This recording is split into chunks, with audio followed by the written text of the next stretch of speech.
you're all very welcome, and we'll have our Policy and Resources Committee, and thank you for the people that are online, and anybody online, remember just to keep your cameras on. And first of all, can I take any apologies? Young Debbie? Anne-Marie Donnelly, Chair. Thank you. Any other apologies? No? Okay. We have to sign the confidential and the minutes of the previous meeting, and that was on the 14th of May, so that has been done. Have we any declarations of interest? And I just want to declare an item 8, paper I. Have we any other declarations? No? No other declarations? Okay, thank you.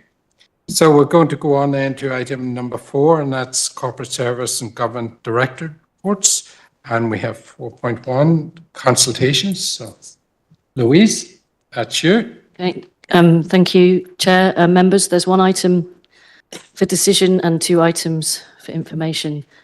So the item for decision is the draft response to the consultation, DWP's consultation Pathways to Work, which is the green paper on benefits. Members are reminded that council powers have been delegated to this item. So the draft response sets out serious concerns with the proposal to reduce key benefits for those with disabilities, personal independence payment and universal credit, which will push thousands of already vulnerable people into poverty. So the key thing about the paper is it attempts to link disability benefits to work. Specifically, the response highlights that although the reforms will apply to England, Wales and Scotland, Northern Ireland is expected to maintain parity. Over 13,000 people in the district claim PIP, and the changes to the rules could affect over 5,000 people. The reduction in time limits is a concern because many of those who already claim for over 2 years. More clarity is needed on making work more accessible rather than putting the most emphasis on creating incentives for those with disabilities to work. And the proposals are unwelcome given the backdrop of the parlous and underfunded state of many public services. So just to note, in preparing this response, I've consulted with the Rural Poverty Network, the Northern Ireland Anti-Poverty Network, and our Access and Inclusion Group. The 2 items for noting are 1 item referred to Environmental Services Committee and a number of items for noting. So members are asked to approve the draft response at 2.1 and note the items at 3.1 and 3.2. Thank you.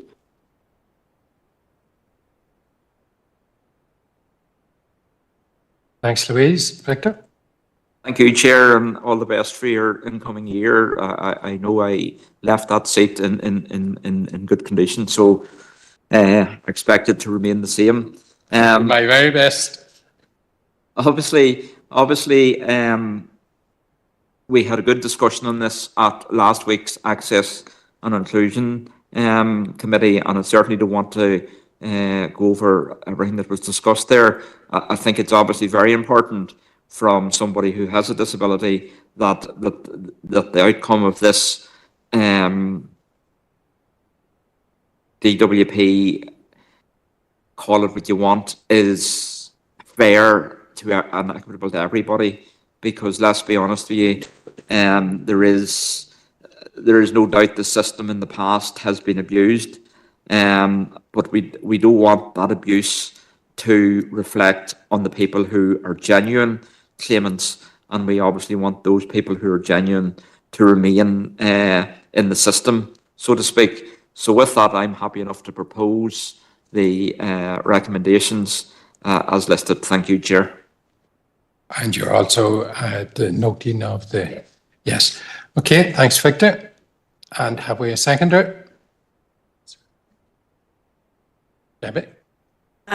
Thanks, Chair. Yeah, I'll second it. It's a very good response, I think, and it's covered everything. I'm just, yeah, I think one of the good things out of it is the fact that child applicants of DLA will now be able to keep that until they're 18, which I think is really important for kids at school, you know, that are turning 16 in September, October, then having to fill in a PIP form was really not a good thing. So I think that was one of the more positive things, but I think we've done a good enough response, raising all the serious issues that people do suffer with and the worry, especially around carers, which is going to be a major issue and cause a lot of hardship in families if they lose the PIP and the carers. There's going to be a lot of people struggling, so I think we've covered that well.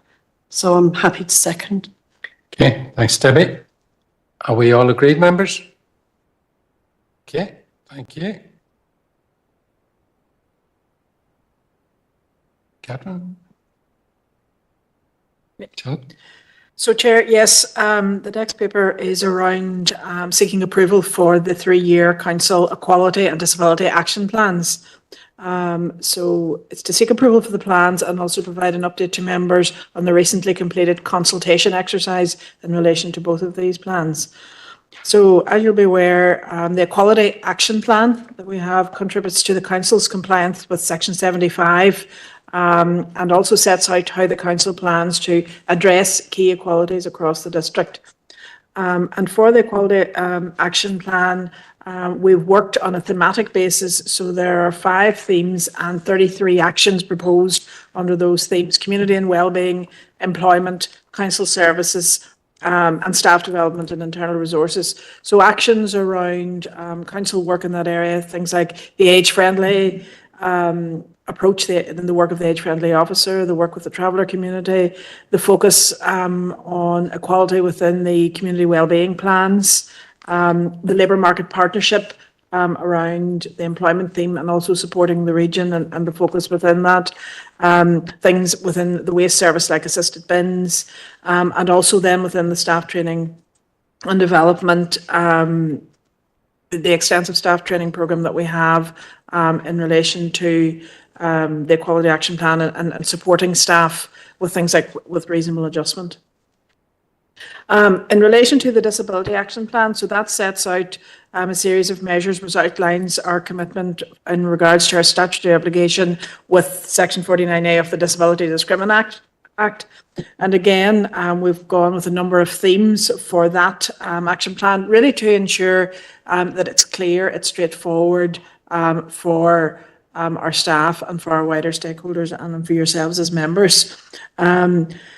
So, as I say, there are a number of themes as outlined as 2.1.6, and in terms of really actions that align with those themes, things like the access reviews which we have in terms of our services and facilities, some actions around changing places, actions around neurodiversity, and how we can improve council's facilities to support those who are neurodiverse, and also actions around training, in particular staff training on neurodiversity.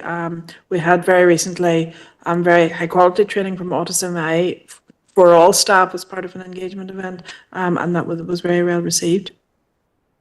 So also in the paper to note that there has been significant consultation on both these plans. There was a public consultation which completed at the end of February. In terms of the Equality Action Plan, we had 11 responses, and the Disability Action Plan, we have 25 responses. And there was also significant consultation with the Council's Access and Inclusion Advisory Group on a couple of occasions in terms of the feedback. The remit of that group is really to provide input, and very much so, into proposals and plans.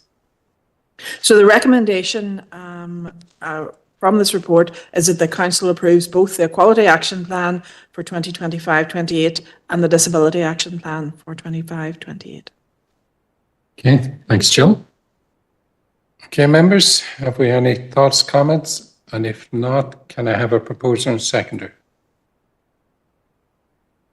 Victor proposing and Nolene seconding. Are we all agreed, members? Okay, thank you all. We're moving to 4.3.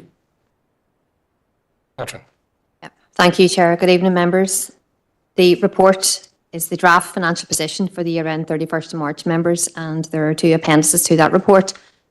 For the purposes of the position, I will take you through some of the high-level detail within the report itself.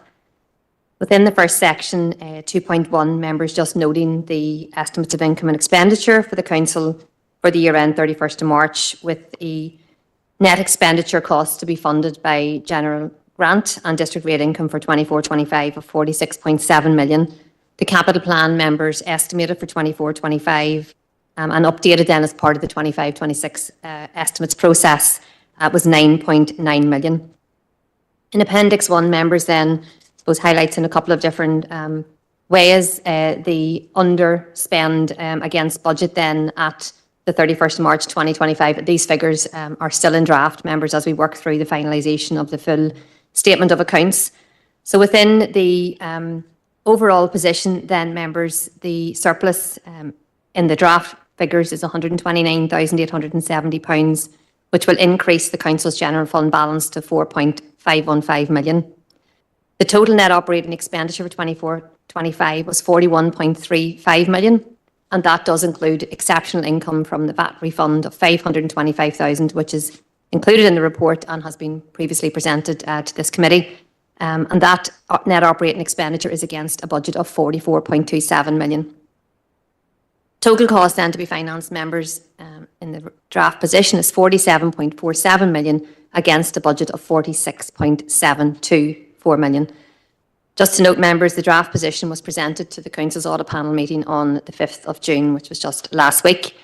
In relation to significant variances in the financial performance, members have included that within the two different elements on Appendix 1. So the first element relates to really by type, by income and by expenditure. The second element, members, you're familiar with, is the normal reporting to this committee on a monthly basis of the expenditure by department versus the budget. And just to note, members, that the variances in those budgets, apart from one or two that I mentioned now, has been on the same basis at the 31st of March that has been reported previously through the committee. So really focusing then on the top section of the report, the position, members, includes an increase in budgeted income of 795,000. So that's £795,000 more income the council received in year in comparison to what it had estimated. And you will note that the bulk of that, members, relates firstly to 330,000 of additional bank interest attributable to the general fund, and then an additional 340,000 predominantly leisure income. So that's across the 4 leisure centres, and members will be familiar from previous committee meetings that part of that relates to the change in the VAT status of income generated within those. There are other, there's quite a few lines of budget in relation to income receiving and expenditure, and in that regard there are some ups and downs generally, and some minor reduction in central government funding, particularly direct for service areas. Overall net savings in staff costs against the budget of 472,000, and that is similar to previously reported, which primarily relates to reduction in staff costs due to current recruitment processes, including the continuous review of vacant posts. And that staff cost savings for, or underspend, let's say, for the 31st March 2025 has been taken into account in the estimates process for 25-26. The reduced costs then against other budgets, and predominantly in relation to electricity, is just under £400,000. There are some small overspends in other elements of utilities, and members, you may note from the 25-26 estimates process that utilities cost was reduced in the budget by the 400,000. So we've kind of come in and around there. Waste costs are under budget by 400,000, 402 as quoted in the paper. Mainly as a result of changes in operation of Dramee landfill site, and members will be familiar with that landfill site closing in November. The anticipated treatment of the waste, I suppose, was capitulated to take place in September, so it just really have a time in there. The landfill costs of disposal are cheaper than those for treatment off-site. Other variations, members, of 357,000 relates to underspend in some programme activity. And that is offset by some overspends on budgets required to meet the needs of the service areas, and it does include an additional charge of 237,000 for the increase in the estimated cost of capping. So there's a legislative requirement, members, to close an aftercare of the landfill sites, and the capping cost that was previously included in a provision, members, has been increased and that has been subject to an engineering review report. Section 2.1.4 members notes the exceptional income from HMRC, and noting members as well, now that is the end, unfortunately. We don't have any other claims. There's a small element of a cultural claim that remains outstanding, but it's a very small element for this council. It brings to a total of 3.69 million, just almost 3.7 million of repayments from HMRC. So that's significant funds coming back in through to the council. The position then, members, as does the normal monthly management reporting, includes the cost of finance and capital expenditure. That's included in Appendix 1 at 2.3 million, members, and the increase against budget of 2 million relates to the funding of capital expenditure. And again, we've made a recommendation through to the estimates process as part of the review of 24-25 to increase the revenue transfers to capital to fund some elements of the capital programme. So that in its totality is the net operating expenditure and the cost of finance and capital expenditure. And members, that is funded, and you're familiar with this, by means of either central government support by way of grant and rates income. Within that section, just to highlight, members, the D-rating grant, we've received indication from the Department for Communities that this council will receive £103,687 over and above the amount included in the estimate. So that would bring the D-rating grant members to 2.63 million for the 24-25 years. That amount, as is all of the elements within the central government funding, subject to audit within those particular, both within the Department of Communities and for Land and Property Services. The rate support grant members, you'll have noted that coming through monthly. We got notification last year of a reduced amount over compared to what was in the actual estimate, and you will note the amount received of 262,000 is 137 less than what was in the budget. The transferred functions grant members of £641,577 included within the draft financial position is the same amount as was included within the council's estimates for 24-25. The estimated rates income, members, of 43.15 million has been supplemented by £909,185, which is a significant sum of rates finalisation income, which will result, members, again subject to audit within LPS, of rates income of £44,063,849. The rates income position, members, does include a significant level of estimation within Land and Property Services in relation to outstanding debt. It does remain an area of uncertainty, and I suppose for future financial planning and provisions, members, is just to note that there is still uncertainty in relation to the level of debt. Capital spent, members, is attached to Appendix 2 in a summary format and has also been presented to the Capital Programme Management Board. Figures might be slightly different as we work through what that looks like. So the capital spent, members, for the draft position is 7.54 million against proposed spend of 9.9 million. Suffice to say, members, the majority of the programme within the estimates plan or the updated plan did actually take place. It's just some of it's a little bit of timing and some is just related to some external funding. But I think it was one of the years where actually nearly every project got underway, as I say, apart from one or two elements of external funded positions. So the proposals to fund that, members, which is linked back to the estimates funding profile, is council reserves of 2.2 million, external grant members of 4.2 million. That's almost 56% of that spend has been funded externally. So I think that's worth noting. And the revenue transfers to capital members of just over 1.08 million. Small element of capital receipts members received in the year of £203,493, and they will be included within the capital receipts reserve in line with the Finance Act NI 2011. The position then, members, will be subject to final review. As I said, we have to work through the actual production of a statement of accounts, which are due in progress at the minute, and we're well underway in that regard. And the figures may change from the position that is presented to yourselves this evening. Section 2.3, members, then makes provision for the proposal of transfers to and from the council reserves, members. So I think it's important just to take you through those proposals, which are included on the top of page 4.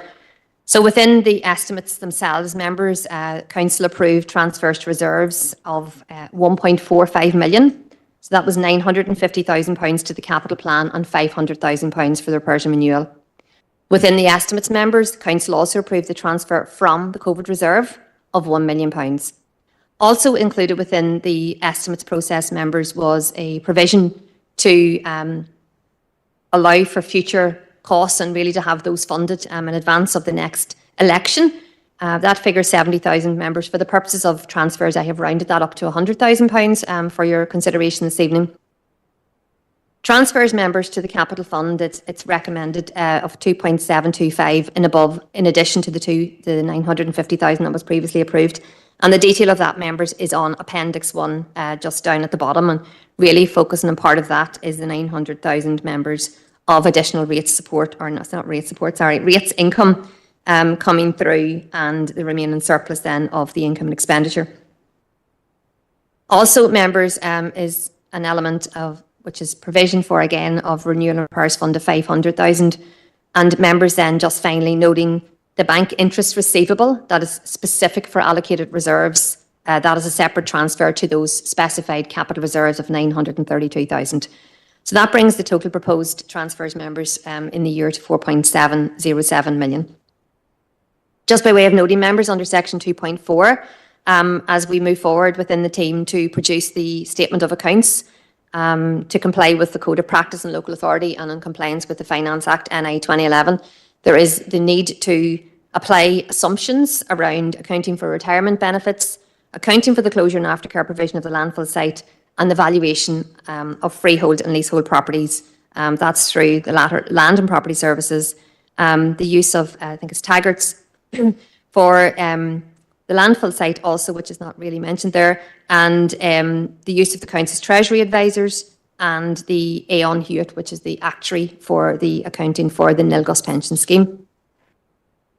So finally, members, in the statement of accounts, just an overview on that is the surplus of £129,870, which will increase the Council's general fund to £4,515,958. The final position will be supported by Prudential and Treasury indicators and will be presented to this committee in September 2025, and that will be in advance of the full completion of the external audit, which will take place over July and August this year. The financial information will also be presented again to the audit panel at its meeting on the 9th September 2025. As noted, the figures are still due for review and finalisation, and just noting on 2.5.4, the relative legislation, and the requirement then to present to Alison as Chief Financial Officer a draft financial statement. I think we're on page 105. It is around that 100-page document every year to Alison for certification, I think with a date of the 20th of June. And then they will be submitted both to the Audit Office and to the Department for Communities by the prescribed date of the 30th of June. So members, really, subject to any queries, Chair, the recommendations, members, are at Section 8A. So it's to note the draft position for the year end 31st of March 2025, to approve a transfer to the election reserve of £100,000, to approve a transfer of £1 million from the COVID contingency reserve, to approve a transfer of £1 million renewal and repairs fund, to approve a transfer, and I'm maybe just asking for up to a maximum, members, of £3,675,000, just to give us some leeway as we finalise the figures. That may change slightly. To approve a transfer of £930,000 to specified reserves, and they are those reserves predominantly included within the report. To note the reliance on third-party advisors and expertise in relation to accounting principles and policies, and the ongoing work in relation to the landfill aftercare costs, and that we proceed to finalise the unaudited statement of accounts for the Council for the year end 31st of March, to be signed and dated by the Chief Financial Officer, and that's Alison as Chief Executive, and submitted to the Department for Communities and the Northern Ireland Audit Office on or before the 30th of June. Thank you. Thank you very much, Catherine. As usual, tremendous amount of detail there and a tremendous amount of work by the whole team and indeed all of the council over the year to get us to that position where we have implemented a lot of capital programs and got things up and going and delivering service and delivering improvement, and still being able to show an ability to move into reserves for further applications that we will need in the future. And I suppose sad to see the end of HMRC paying us for a change as opposed to us continuously paying them. So please pass on our thanks to all that is involved there. Mark? Thank you, Chair, and thank you, Catherine, for the very thorough report, as always. Chair and Catherine, I mean, I've been saying all year, it seems month after month, under this item, or under this agenda item, I raise the issue of the underspend. And I know some people will call it an underspend, some people will call it a variance, some people will call it a little bit of both. But again, Chair, this is the third set of annual accounts that I've been involved in scrutinising. And this year we are just shy of 3 million of variance. Underspend, variance, call it what you like. Last year it was 4 million, just shy of 4 million. The year before it was 2.7 million. And whilst again I said every month better to be in a surplus position than a deficit position, Chair, these are very, very significant positions and variances. And this year's I see the net operating expenditure variance was 7%. I mean, this is not 1 or 2% percentage variation. These are significant variations year after year. And Chair, we are consistently and constantly pumping money into capital reserves, and we all know why. It's because this council is going down the route of pumping tens and tens of millions of pounds into very significant, and some would call extravagant capital projects and unaffordable capital projects. But we'll leave that debate there. Chair, I mean, I have a couple of comments really, and then just one question. The capital reserves, my reading of this, Catherine, is that we had planned to put a net 450,000 into reserves this year. Yeah, reserve transfers to general fund, 450,000, when in reality, including the huge transfer of over 2 million that we're putting into the capital reserve, really that figure is now 3.775 million, which is a huge difference to what it was agreed under the estimates process. And again, Chair, I make the point that we had been talking about this month after month after month, and it just seems that every year now that we fall into the habit of, well, we tolerate these variances and these underspends, and then we come to this month and we agree just to throw money into reserves. Chair, I would make the plea to colleagues on this council to be more ambitious. There is money within the system. We know there is money within the council, significant levels of funding within the council to do some discretionary services, the likes of the maintenance of the roundabouts, the likes of the fireworks. There's so many things we could have got on top of the waste management problems before we did, if we had been more ambitious. And Chair, I mean, just drawing my remarks to an end, Catherine, just one question, and it's in relation to the increase in the rates income, which is positive to see, absolutely over 900,000 additional. When did the council come aware that we were going to come into that level of additionality? That's me, Chair. Thank you. Yeah, thank you, Chair. So, members, we do bring a quarterly report through to the Policy and Resources Committee meeting on rates income. And I can't just quote what the figure was, but I can certainly look it up to the last meeting. So we knew it was in that, not as far as 900,000, but I can maybe look back and come back to you as to the last reporting period and when it is. We knew it was significant, and we did have a significant level of discussion with Land and Property Services. I suppose we didn't include it within the management accounts, councillor, during the period, and we generally don't until Land and Property Services give us their final update. So we presented not as part of the management accounts on a quarterly basis, but presented as a separate report like we do for de-rating grant and for the rate support grant. And I suppose I do air my concerns in regard to the level of income that's perceived to be, but I have had quite a number of discussions with Land and Property Services officials in relation to a significant volume of or value of that 900,000, and it's relating to the processes within Land and Property Services and the timing of when a building is valued and when that valuation transcribes into rates bill. And it's only at the point when it comes into a rates billing position that the council is actually notified of that. So in some cases, members, that could be in excess of 12 to 15 to 16 to 17 months. So if there's a significant capital project in either area, councils will then get that income, even if the building was built maybe 2 years ago, will get that income all in the year when the rates bill is raised. So some of you may be familiar with the rates bills that we actually get. It may be for the previous year and the current year for a new property development. So that's the bulk of that, and we were aware of the bulk of it throughout the year, Chair. Thank you.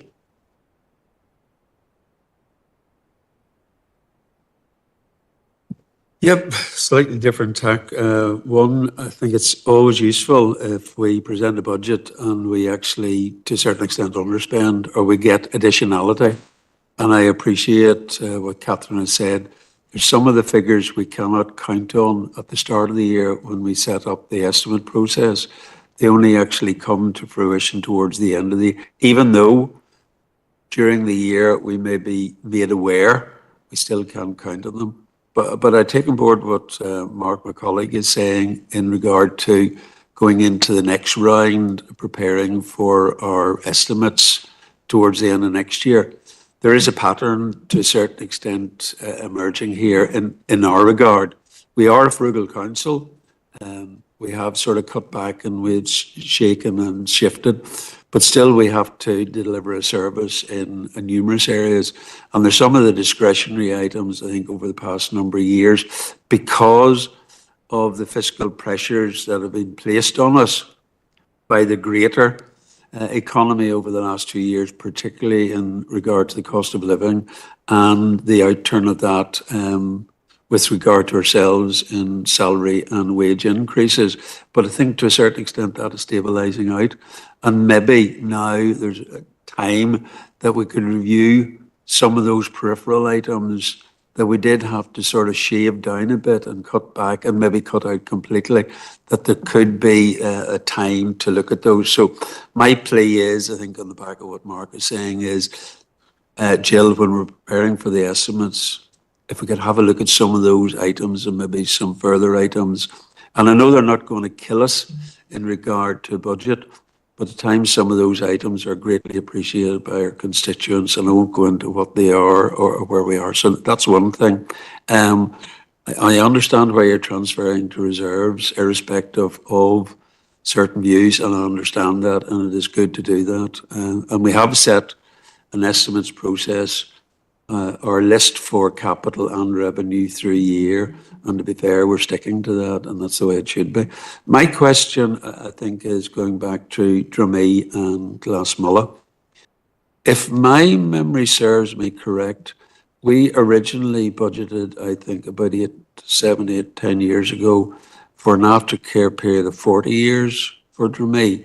But I think because of the extensive enveloping that we carried out, we were able to reduce that to 20. If I could just have that confirmed, and now that we're entering into that 20-year period, does that actually free up some of the dedicated reserves that we had set aside? And if it's so, what do we intend doing with it now that we've actually cut the period down? The next question would be, Glassmulla was set at 60 years, and is that because there wasn't the same, wasn't the same enveloping? And is there any chance that we could actually cut that period down and therefore free up some of the costs? Because we've already been into it in about 10 years. So thanks, Chair. Okay, thanks, Rob. Oh, yeah, thank you. Okay, so thank you, Chair. In relation to Dromee, you're quite right. The aftercare was reduced to 20 years a number of years ago, so that was really good work within the team and linking up there with the, not my team, I have to say, Northern Ireland Environment Agency then in that regard. And that then, members, allowed us, so at that point in time, and is it going back 4 or 5 years ago now? I can't remember just when it was. So members at that time might have been familiar with, it was always a hefty charge in our estimates every year, because there is a requirement within the regulations to have the full provision made for the closure and aftercare before or at or near when the landfill site would actually close. So that's sitting in a provision, Chair, which is slightly different from the reserve. So, but what it really does mean that there are, or hasn't been any additional charge through to the budget each year under waste management for the closure and aftercare costs at that site. And I referred to that earlier on in the report, just unfortunately due to passage of time and the costs again, really just externally in the marketplace, that our consultants had increased the cost of capping of the landfill site to the tune of just under £300,000. So that has an additional charge then in the actual final position there for that.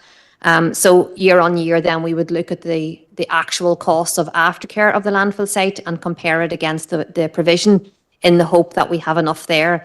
And that has been the case for Glassmullah. You're quite right. I think we're at year maybe 54, 53 going. So we've another 50 odd years to go.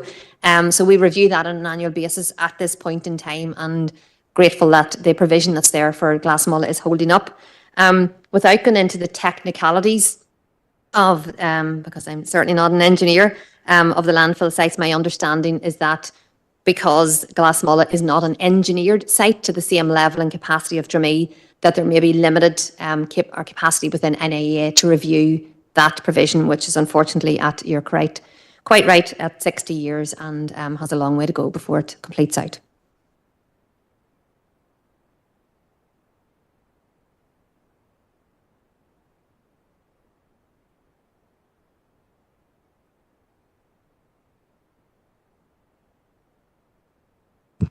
Happy to second the recommendations.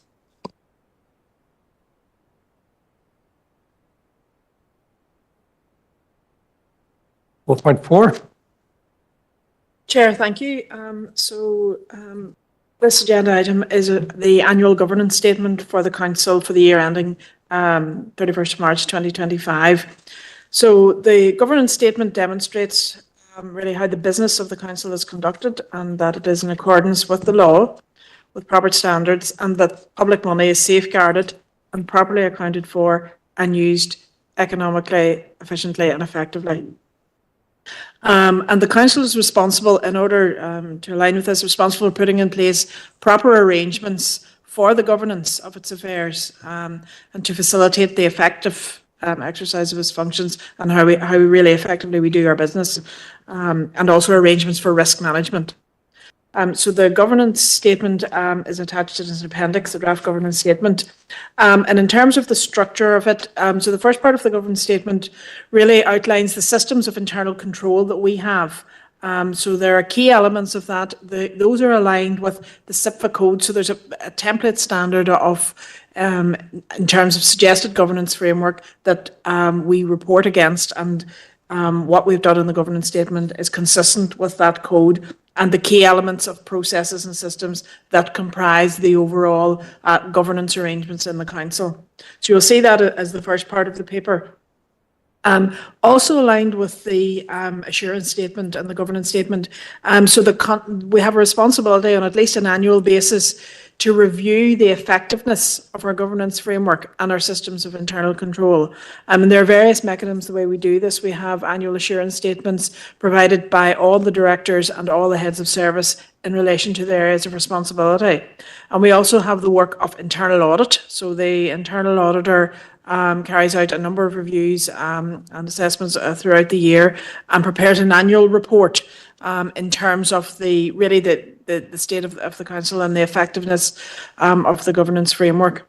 So that internal audit considered that, prepared a report which was presented to the March audit panel, and on the basis of the systems reviewed and reported during the year, internal audit concluded that the overall control environment within the council is of a good standard and is categorised as satisfactory, which is a high level of assurance rating for the control environment within the council.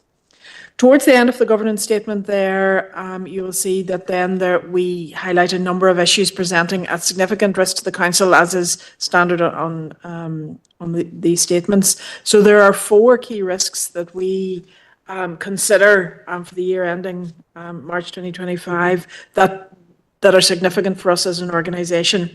So the first is in relation to financial uncertainties and resilience.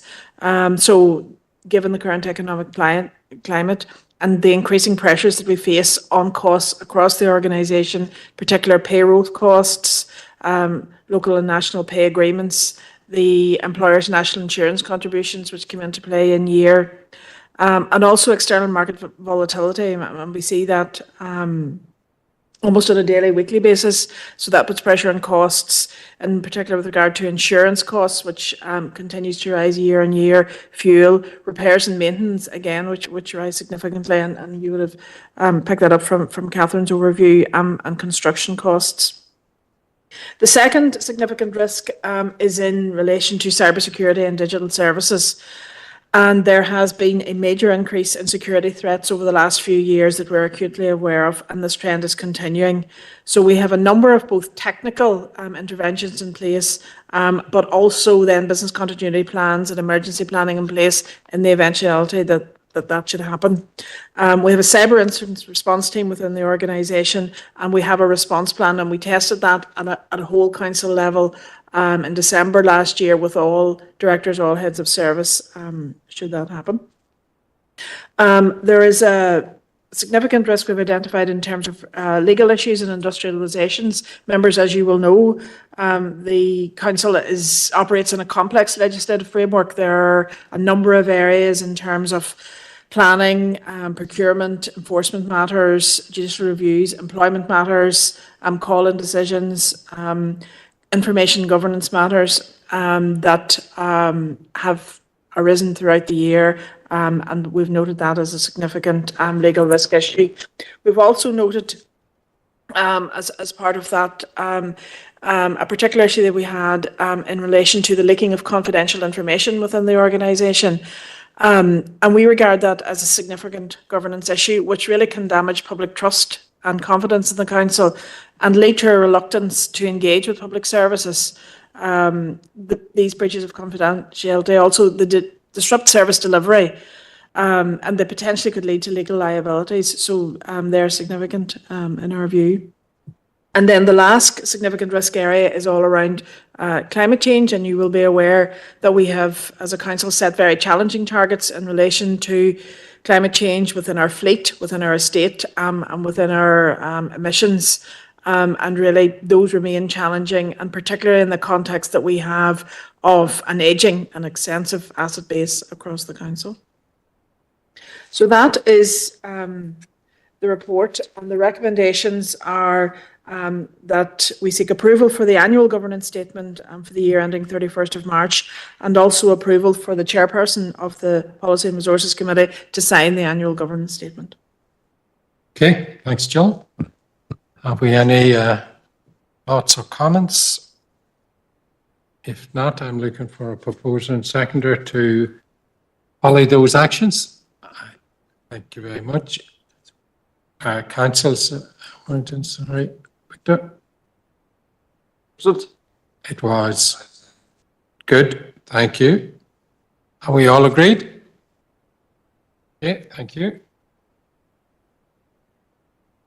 Okay, we're going to go to 4.5 to consider a report on the procurement of tenders. Yep, thank you, Chair. Members, there is one contract proposed for award, the Devonshire Island Welcome Ambassador Scheme. There are 2 tenders to be issued under Section 2.2 and under 2.3, contracts to be extended, and there are 2 of those. Under matters for noting, members, there are 5 tenders awarded under delegated authority. Just noting an update, members, from the previous report, just in relation to a figure for the correct contract sum in relation to Digital Skills Academy. And then at 3.3, members, the use of procurement frameworks, and there are 3 different frameworks there, members, noted on the report. And subject to any queries, the recommendations are included section 9.1 and 9.2 of the report. Thank you, Catherine. Have we any questions or comments? If not, proposer and seconder.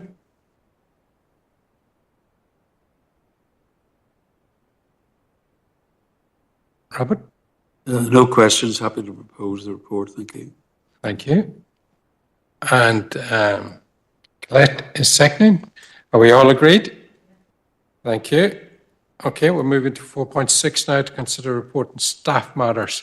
And it's hard to believe that we're in June talking about Christmas. Yeah, thank you, Chair. And as you'll see, there are two items for approval. One of them is the annual Christmas closure. And I suppose we do take this pretty early in the year because it helps with planning services. And obviously, with the additional closure dates, employees then are required to hold on to additional annual leave to cover that period of time. So that is the first item for decision, is those additional closure dates. And the second item for approval tonight is the training, which is taking place outside Northern Ireland, but there will be no cost to the council associated with that, other than the time away from their duties for those employees in relation to dangerous dog handling. And then in paragraph 3 of the report, Chair, you have the annual end of year absence report for noting.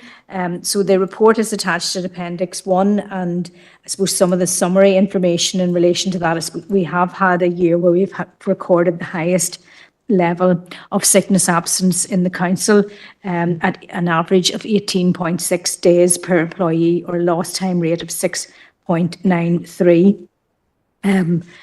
I suppose some of the actions that we have been implementing are also included in the report. Those actions relate to a review of our managing attendance policy. We have undertaken an extensive employee training programme for managers and employees in relation to the policy, established an absence management task force, and I suppose the final item there in that actions is our ongoing commitment to improving employee health and wellbeing, and the initiatives that we promote in relation to health and wellbeing through our Health and Wellbeing Committee and our Stay Well Hub, which is on the Council's staff intranet, the Staff Hub. So, Chair, the recommendations in that report is to approve the Christmas closures, approve the training as outlined, and to note the end of year absence report for 24-25. Okay, thanks, Thelma. And Robert? Yeah, thanks, Tom. Thelma, just a typo on page 1. Friday, the 26th of December, 2026. Sorry, yeah. I know there's Doctor Who, and I'm an avid fan of Doctor Who, but we can't keep bouncing backwards and forwards. Look, I'm happy to propose. I do have a comment. I'm extremely worried by the high level of absence. I appreciate that you've set up a management group to actually oversee it. I think we as councillors need more oversight in that. I wouldn't want that reporting back at the end of the year. I think that needs to report back on a bi-monthly basis, not every month, but every other month. And I would like to see if there are particular hotspots. So a bit more analysis basically in regard to where the absences are occurring. Are they in a particular service area? Are they within a particular age group? I'm not being discriminatory or anything like that. And also as well, is it short-term absence or is it prolonged? They're totally different and therefore they need different treatment basically. And also, have we got a process of referral to occupational health in regard to that? I didn't see that there. You probably do have within the group. So rather than talk about it now, I think once that group is up and running, we need a report back as councillors just to see what the underlying problem with this is. It's no use just tackling absence per se. There has to be some sort of spread of reasons and we've got to try and tackle those and we need to know about it as councillors. That said, thank you. Robert? Sorry, Chair. You happy with me to come in, Chair? Or do you want- Yeah. So I suppose a couple of those points, I mean, in the actual appendix that's attached, there is a breakdown. I mean, the highest area for the area for absence is within the Environment and Place Directorate, followed by Community and Wellbeing, and it is generally in frontline services. I mean, we have, I suppose, it's, whilst we have hybrid working in some of our other services, some people might be able to continue working if they're feeling a wee bit unwell, or a bit of cold or flu or Obviously, you can't come into the workplace if you feel unwell where you're in a front-facing position. And obviously, being in a front-facing role, you're probably exposed to a lot more colds, viruses, and that sort of thing as well. In relation to the reasons, so now the age group, we don't analyse by age group. But certainly something we can look at. The breakdown between short-term and long-term, there's an increase in both, but the vast majority of the sickness absence is long-term. But there has been an increase also in short-term absences. And yes, we do have an occupational health service that we refer employees who have been off more than 4 weeks. So we seek advice. I suppose one of the comments, and I think I may have made it at this committee before, Chair, is that even coming through from our occupational health service, a lot of our employees who are often long-term sick are waiting for procedures, waiting for a referral to a specialist, and while they're waiting that, they are unfit for work. And I suppose that is obviously having a knock-on impact on the length of the absence. Okay, thanks, Selman. John? Yeah, thank you, Chair. Yeah, just looking at the long-term and short-term, although it's much more long-term. Since 2021, it seems both long-term and short-term have both of them's almost doubled, 0.7 to 1.48 and stuff. So it is very concerning. And I just want to make maybe a recommendation that we as a council should look into one of the solutions, maybe looking into, in some service delivery models, going to a 4-day working week. I know we've looked into it before, but I think it's probably really worth your while, because in most studies afterwards, absenteeism and job retention, both absenteeism goes down and job retention goes up after businesses. And I know it's probably hard because most companies and firms that are going to 4-day working weeks are in the private sector. But I do note that there is a council over in England that has introduced it, and I think it'd be worthwhile some of our council officials contacting them. Name of it is South Cambridgeshire. I'm sure you know about it, but there has been studies, independent studies of it and all, and motivation, health and well-being have all improved afterwards. So I think as a council, we will not be the first, but we may be the second if we looked into it and done it. And it doesn't have to be in every service thing, but I do believe in environmental services they've done it. And I also note, I was reading a report on it, is planning applications. The planning officers have went to a 4-day working week, and planning applications are moving quicker through the system.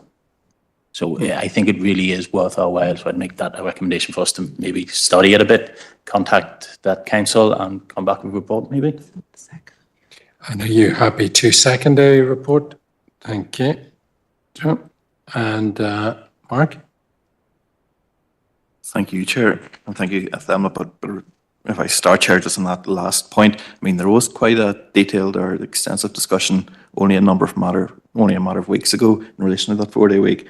I think we was representatives from the council. If it wasn't representatives from the council, it was certainly representatives from the organisation that is pushing this 4-day working week idea. And to be completely honest, the jury is very much still out there.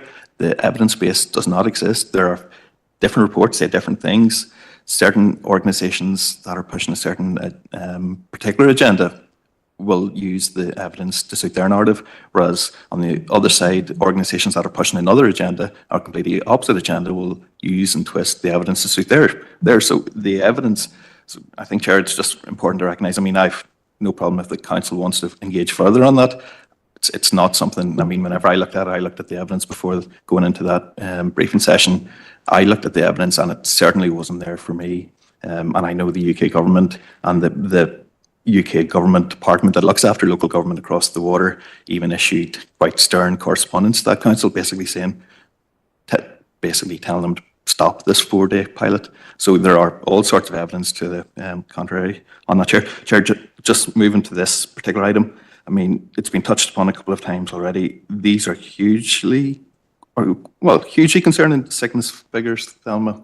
I mean, whenever I look at this, 18.6 days lost per employee is huge. But the thing that's even more startling to me is the increase from 9,000 days in 23-24 to a loss of 13,000 days the year after that. 4,000 days lost to this council at a huge economic cost. And I appreciate there will always be sickness in any line of work, but particularly whenever there are areas or instances of sickness in some frontline services, such as waste management, it is having a huge sort of tail on the delivery of core frontline services. So, and Chair, I've said it before, I do worry a little bit about how this council, and I'm talking about the 40 members, aren't bringing the workforce with us in many of the decisions we are taking.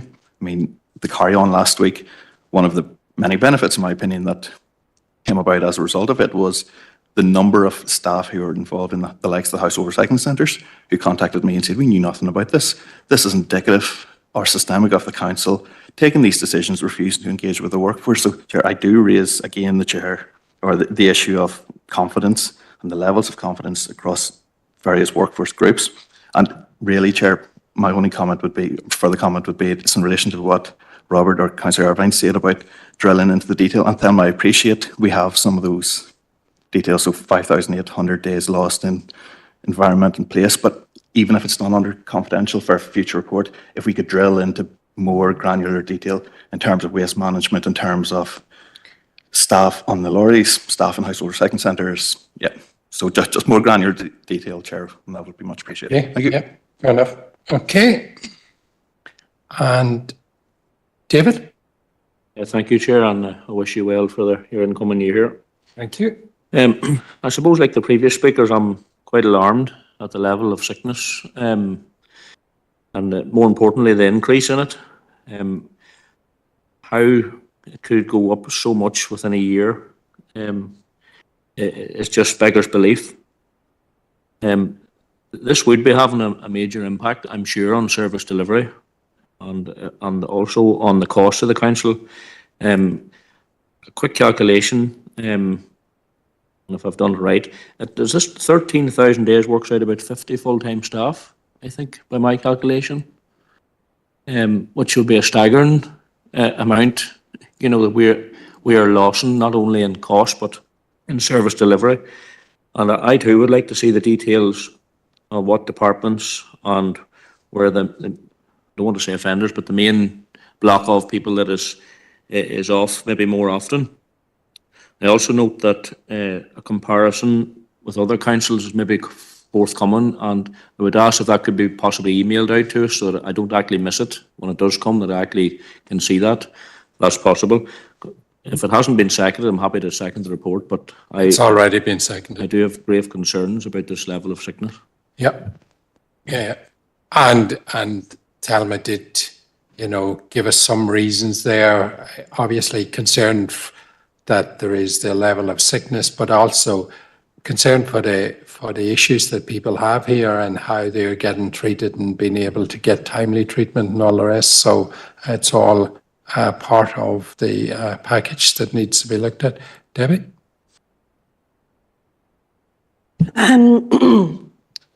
Thanks, Chair. Yeah, just a couple of things. Just quickly, just one sentence on the recycling centres, which was not done in confidential. Everything is there and being presented and agreed at council meetings, so I'm not sure where Councillor Ovens was at those meetings, but it certainly wasn't in confidential. We need to go to the councils and organisations that have actually introduced the 4-day week, not the ones that are talking about it. And it was actually the Tory government that was against the 4-day week, not the present government. Angela Rayner actually is opening the doors to it, so they're not introducing it, but they're not opposed to it. So therefore, I'd like to second John's proposal, please. Okay. Thank you. John, just so that I'm clear here, you propose the recommendations as well. Second, sorry. Yes, Robert proposed and you seconded the recommendations and you made your proposal then. Yeah, that's okay. And that was seconded by Debbie. Lovely. Okay. There doesn't seem to be any further speakers there. So can I take John's proposal that has been seconded by Debbie? Are we all in agreement? Yep. Okay, thank you. And we have a proposal and seconded our report here. All agreement? Excellent, thank you. We're moving to 4.7 now, and that's to consider the corporate services governance report. Chair, thank you. So there are a number of items on this report that I'll take you through, both for approval and for information. The first item is the safeguarding policies, so the adults at risk of harm and child safeguarding policies, and these have been reviewed and revised and are attached to Appendix 1 and 2. These are very important policies for us as an organisation. We have a number of functions where children and young people are there on a daily basis in our leisure centres. We have our summer schemes and also our staff engaging in the wider community and in delivery of services come across children and young people and also adults who are at risk of harm or vulnerable adults. So the policies have been reviewed. And the changes are outlined, emphasising and I suppose making more clear the roles of officers and staff and volunteers. There's new guidelines put in terms of minimum safeguarding standards for organisations that hire out our facilities to ensure that the best possible arrangements are in place. There's a number of new additions, one, for example, in terms of the use of WhatsApp, which has become increasingly popular, and ensuring that that's carried out and managed in a safe way. There's updates in terms of the information leaflets for staff, for contractors, for members of the public, in terms of our safeguarding arrangements. And really just a general tidy up of the policy. It's also worth noting that throughout the year, at the start of the year, we had a significant audit of our safeguarding work by the NI Safeguarding Board, and there was a number of recommendations of good practice and no outstanding areas for improvement within that, so that's positive. So that's our safeguarding policies. The next item for approval is our annual complaints report. So this is a new report and the first annual complaints report for the council, and it's attached to Appendix 3. So there is a requirement from the Public Sector Ombudsman to publish data on an annual basis across all councils on complaints made, investigated and responded to by the council. And you'll recall that we brought a 6-monthly update on where we're at with that process to this committee. So throughout the year, there were 149 complaints, of which 135, so 82%, were resolved at stage 1. So that's within 5 days, and really that's complaints that are relatively easy to resolve by our officers. 14 complaints, which is a fairly small number, were escalated to stage 2, and stage 2 complaints are resolved within 20 days. We also had in year 3 complaints that were referred to NIPSO, and none of those were upheld. The report also contains, which is a very important aspect of this work, learnings that we have as an organisation for complaints in terms of improved service delivery, and there are a number of highlighted learnings towards the end of the report. The next 3 items then are for noting. So the first is an update on community resilience, and that was in response to a request that came earlier in the year, that we really, after Storm Éowyn, and to have an update on the community resilience structures that are in place throughout the district.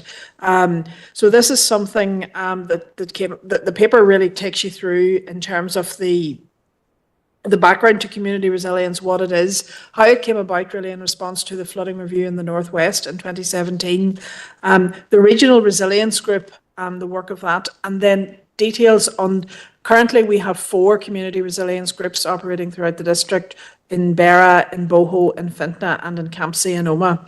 What resources these community resilience groups have access to.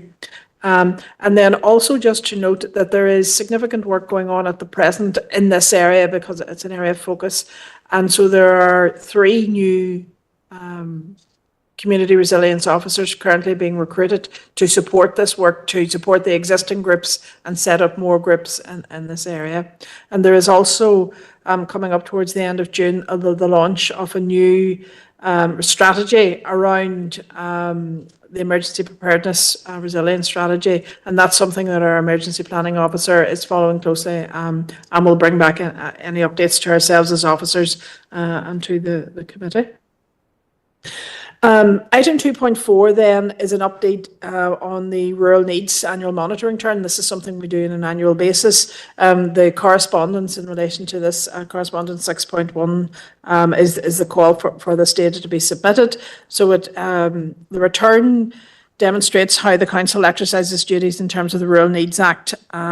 So this is our Rural Needs Impact Assessment. We've carried out 16 of those throughout the year, and those are listed in the report in terms of the various policies or service changes that have taken place. And then the final item, members, in this report is an update again in terms of a previous request from this committee. In terms of banking facilities in Lisnaskea and the access to cash review, and there was a request that officers submit that access to cash review, which we did. Link have come back to advise that there is an appeal underway. The Consumer Council had put in an appeal underway, so that's currently the live assessment process. And there was also a bit more information we teased out, what's the potential outcomes and what happens if the review is not positive. So there are further request for review is possible after 12 months or if there is significant changes in the area. So that's, I suppose, enhanced learning around that.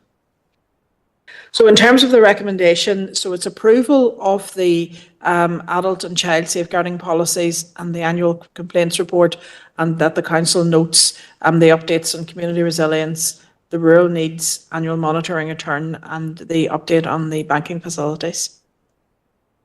Okay, thanks, Jill. Have we any thoughts or comments there? Okay, if we haven't any, can I have a proposal and seconder? Victor proposing and Colette seconding. Okay, we all agreed?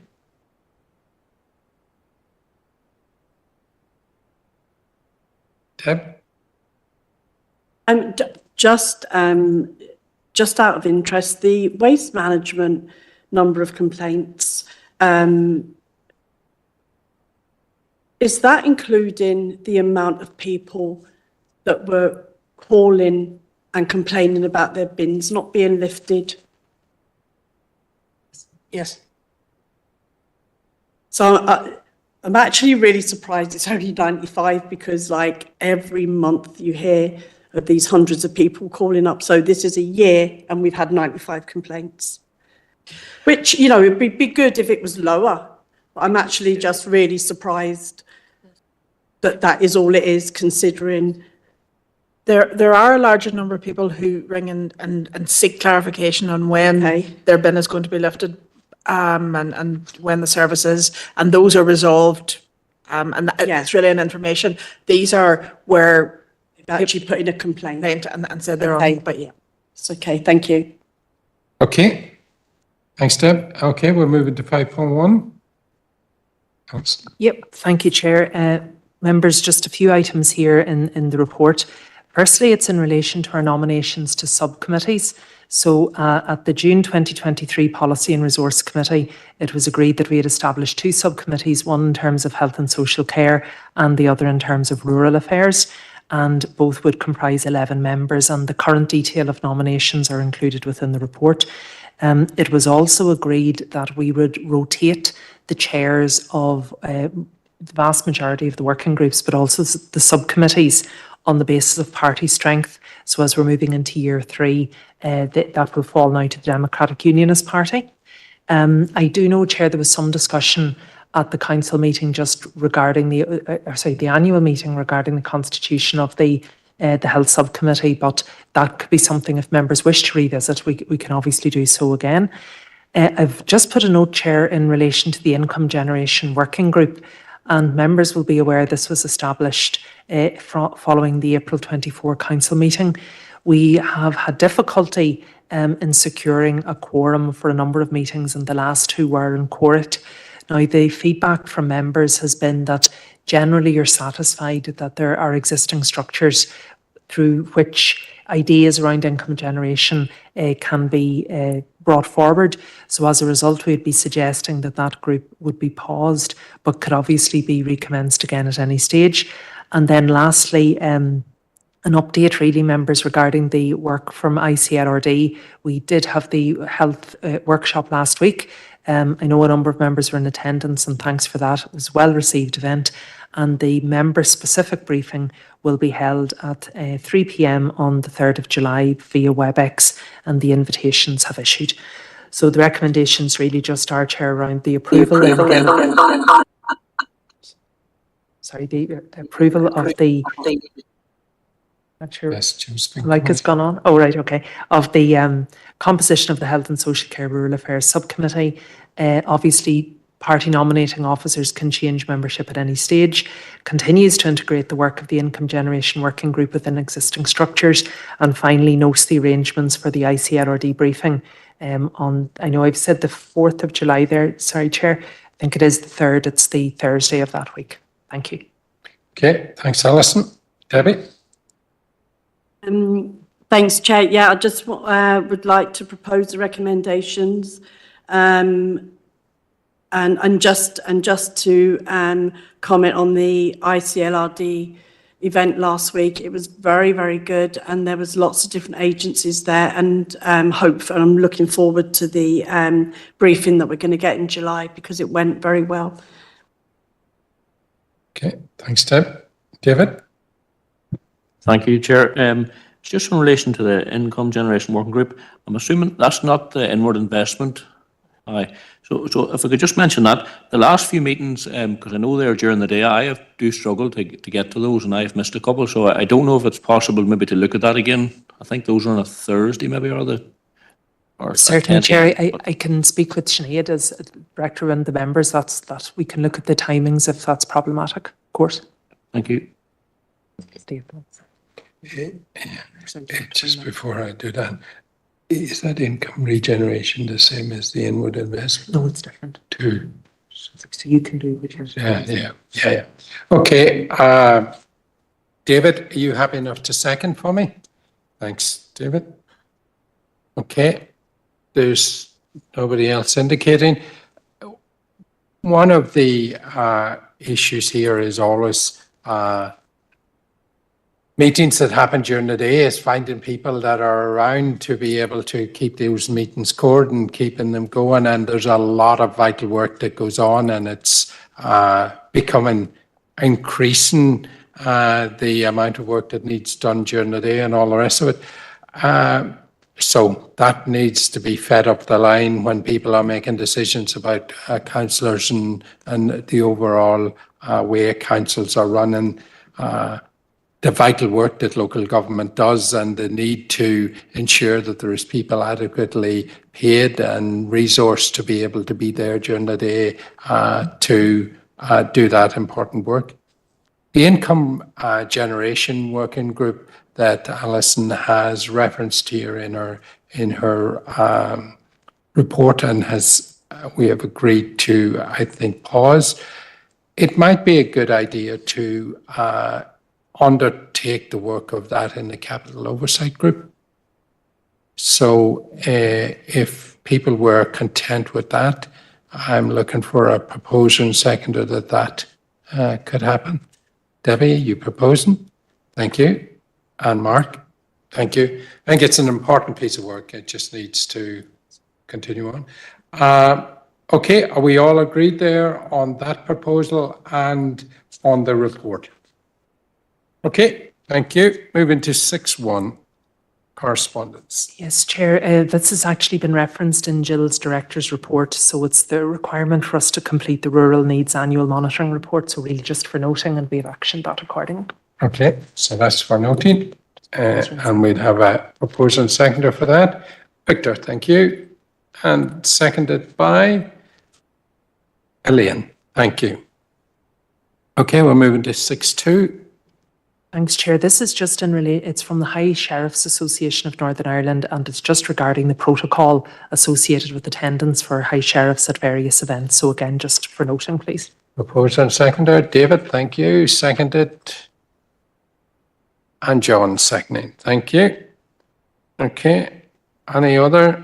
Yes, Chair, just one item of correspondence from the Department for Communities, and this is an update in relation to the previous consultation around the drinking in public bylaws. drinking in public, the bylaws and powers associated with that. So it's really a summary of the key consultation findings is included in the correspondence.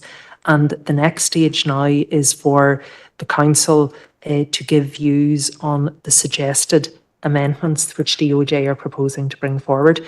So if members were content, Chair, we would obviously task the relevant officers to look at that, to tie it back with their own consultation response, and then respond accordingly to the department. Okay, thanks, Alison. Proposed Debbie, seconder. Noeline, you seconding? That'd be great, thank you. Okay, and there has been no other relevant or urgent business noted there. Okay, so we're going on into confidential now, so could I have a proposed and secondary? John and Debbie, thank you.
We're good to be out of committee, so I'll ask that we get a little resume of what happened in committee.